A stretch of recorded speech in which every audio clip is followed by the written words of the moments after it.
Richmond Blueberry Fiddle Festival Melodrama. This year, we present to you The Debt, or As the Tracks Move West. How many of you have ever attended a melodrama before? Very good. Then some of you already know that you have an important role to fill. For the sake of the uninitiated, I will say this. At a melodrama, the audience has the essential job of booing the villain, cheering the hero, and sighing for the heroine. This ensures that good is encouraged and evil despised, and of course keeps the show lively and enjoyable for all. Now we will meet the main characters in today's production. First, we have the vile, greedy, conniving, and utterly ruthless villain. Do you know what to do when he makes his entrance? That's correct. We boo and hiss. And now that you know how to greet him, I present the villain, Mr. Seymour Blewett.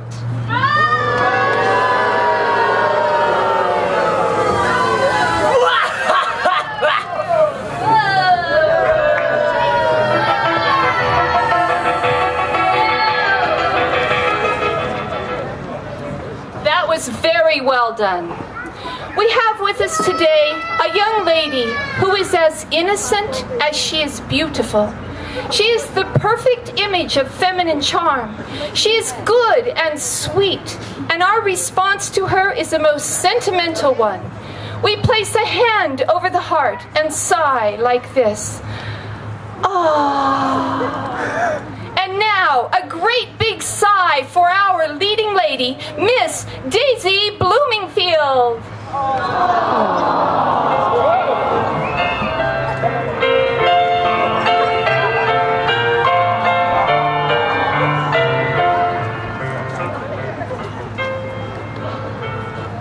Now, as you know, every melodrama must have a hero, and we have the greatest hero yet.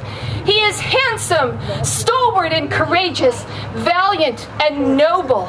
Really, he is all you would look for in a hero. Now, do you know what to do when the hero makes his entrance? That's right, we cheer him on in his fight against evil. So now, ladies and gentlemen, our hero, Mr. Joshua Strongly.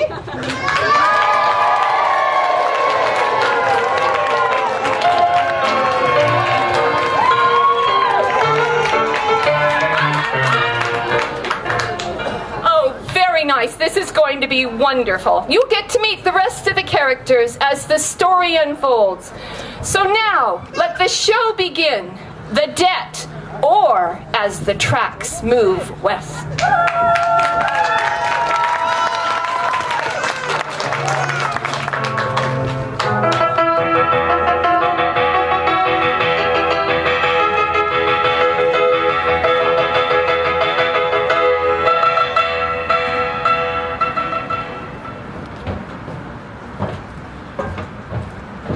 Oh, what a miserable life. Yeah, we have to slave all day for a greedy and selfish man who pays us next to nothing. And it isn't as if we could work for anyone else either. Blewett is buying up the whole town. Most likely, knowing him, it's by dishonest means that he's doing it too. I'd be careful what I'd say about Blewett if I were you. If he found out what you were saying about him, he'd probably lose the job you're lucky enough to have. Although I might get a handsome tip for informing him what the men think about him. How would he know? Unless there's a spy in our midst. Well, if there is, it's most likely our handsome young man here. He lives with Blewett. Lives with him? Why ever would you do a thing like that, Joshua? Have you sold out and gone over to the enemy? Oh no, I assure you, I'm not there as a friend. You see, my father arranged it all, and I didn't really have a say in the matter. But you can be sure, I find no pleasure in it.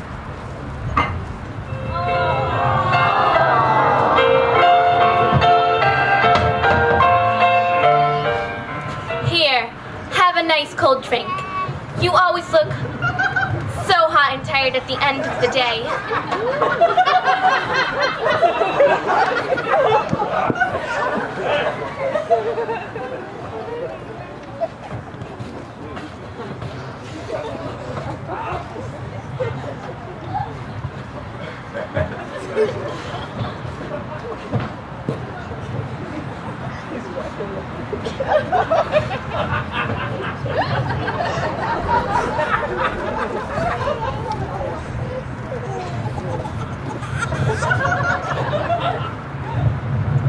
Here you are. You are new to the crew, aren't you? I don't believe I have ever seen you before. You could say that I'm new. I'm new to laying down tracks, at least. You see, my father used to own this railroad, and I was being trained to take it over for him. But then Mr. Seymour Blewett came and swindled him out of everything. Your poor father. It was a terrible blow to him. My father's always so trusting and thinks well of everyone. Mr. Blewett took advantage of that and cheated him out of his railroad. On top of that, my father owes him thousands of dollars. Our only hope to get the railroad back is to pay off the debt before the first train runs. But that's only a week away. It's utterly impossible. But if Mr. Blewett did this horrible thing to your father, why do you work for him and why don't you tell the sheriff? We can't prove anything against Mr. Blewett. He's far too clever for that.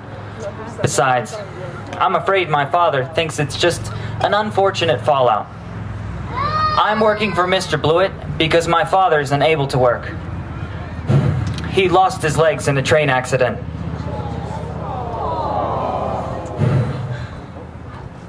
But my father's debt has to be paid off. His honor is at stake. And you can be sure, when all this is cleared, I will find some other form of work and be rid of that wretched Mr. Blewett. And all the other trials that come with living with that man.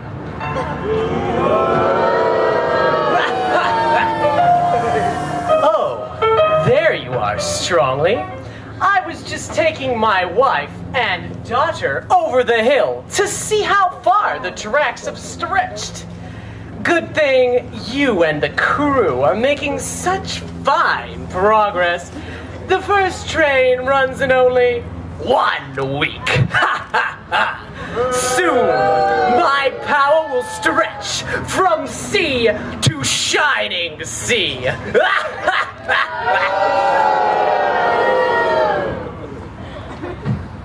Why, hello, Joshua. Hello, Mrs. Blewett. Miss Blewett. Well now, you must hurry home and get cleaned up for supper. Hannah is preparing something special in your honor tonight. Afterwards, Guidemeyer can sing for you. Then, if you are good, maybe I will arrange for you two to have a nice private chat in the parlor. Oh, Mother, don't send him home now. I want him to escort me and show me all that he has accomplished. Besides, think how jealous it'll make all the other girls when I walk back into town on his arm. Oh, really? If you'll excuse me, I think I had better.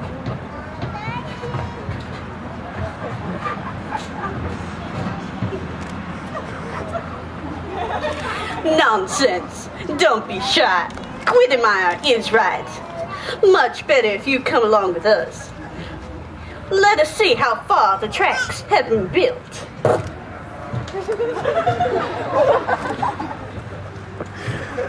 Keep a lookout on that.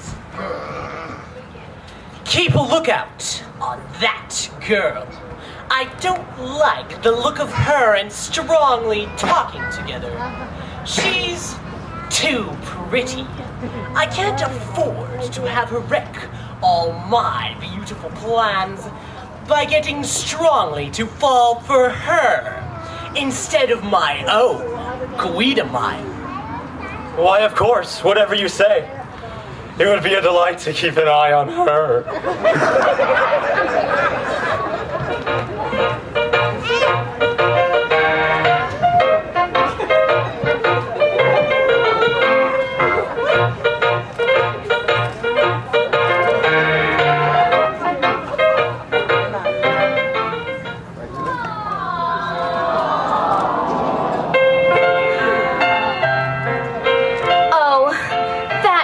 Joshua strongly. Every day I see him returning from work. He is so handsome and kind, thanking me for the drink I offer. And so noble, too, working so hard to pay off his father's debt and maintain his father's honor. But I can't do this. I can't let myself fall in love. I have more than once heard Guidemeyer talking about him as her betrothed. Oh.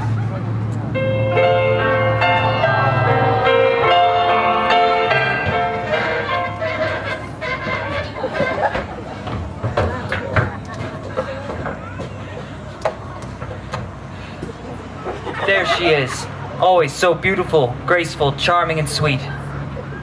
See her consideration? Once I finish my work for Mr. Blewett, I'll see if I can win over her heart. But of course, now that I've lost my inheritance to that villain, it'll be a long time before I have established myself well enough to give her a proper home. But if she will have me, it'll be well worth her wait.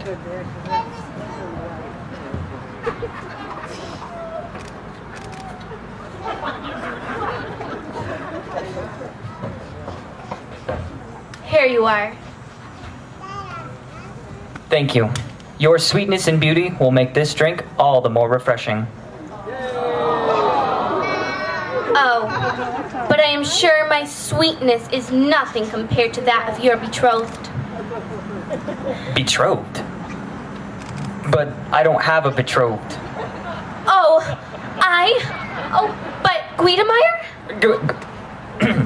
Guidemeyer Blewett? Why do you say such a thing? Oh, I am sorry.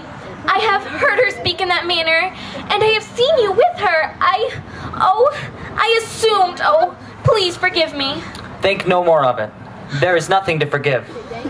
Oh, it is so hard to live at the mercy of that man and his family.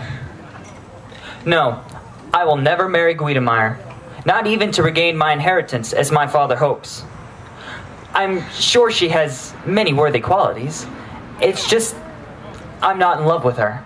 And you see, Miss Daisy, when I do marry, it'll be for love. There now, would you mind telling me a little bit more about your family? Certainly.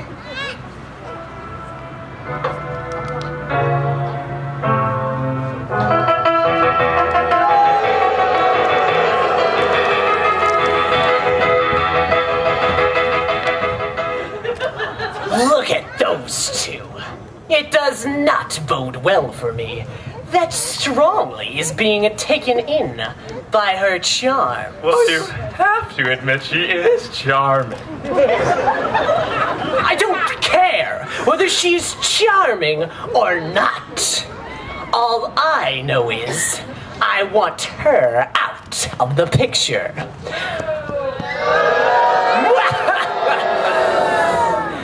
I'm counting on Strongly marrying my own daughter, Guidemeyer. But he takes no interest in her, since this Daisy girl keeps popping up.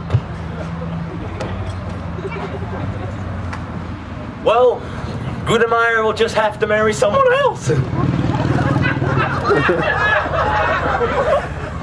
You just don't get it, do you?